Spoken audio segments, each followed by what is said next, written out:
Hello guys, welcome to Generation Unravel. In this video I'm going to be showing you how you can summarize an article using ChatGPT. So let's head over to an article, shall we? Let's search up an article.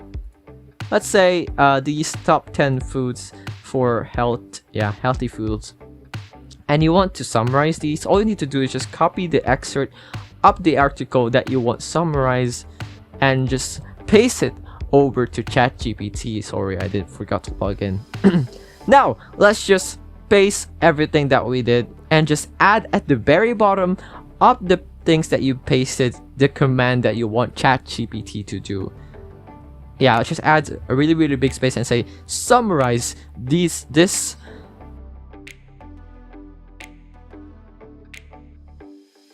Yeah, summarize this.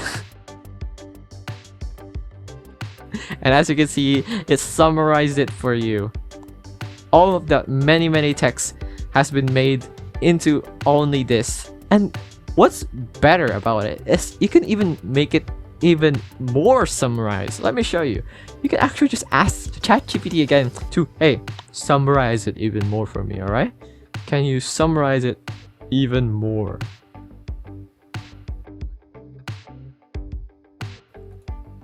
And as you can see, now all of that text has been compressed into only, I don't even think this reached 100 words at all. But yeah, that is how you can summarize an article using ChatGPT. I hope this video helped you. Like, comment, subscribe if it did. This is Generation Unravel, and see you in the next one. Bye bye.